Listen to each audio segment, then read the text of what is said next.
மேக்கிடார்பட்டி ஊராட்சியில் நடைபெற்ற அடர்ந்த மரக்கன்றுகள் நடுதல் மற்றும் மனை ஓடை சிறு கால்வாய் அகலப்படுத்துதல் ஆகிய 2 குறிப்பிட்ட பணிகளில் மட்டுமே 19 லட்சம் ரூபாய் வரை முறைகேடு நடந்துள்ளதை அதிகாரிகள் உறுதிப்படுத்தியுள்ளனர்.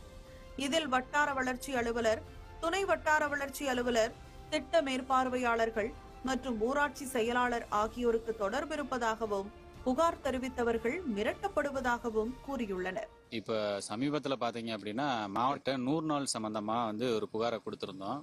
அது கொடுத்துட்டு 2 நாள் கழிச்சு 2 நாள் ஆன உடனே என்ன பண்ணிருக்காங்க அப்படின்னா, அந்த யார் மேல நம்ம புகாரை முன் வச்சோமோ அந்த பிடிஓ அலுவலகத்துல, உசிலம்பட்டி பிடிஓ அலுவலகத்துல இருந்து இங்க பெரியவர் ஒருத்தர் வந்திருந்தார். அவர் பேரு கூட பாத்தீங்கன்னா நடராஜன் அப்படின்றவர்.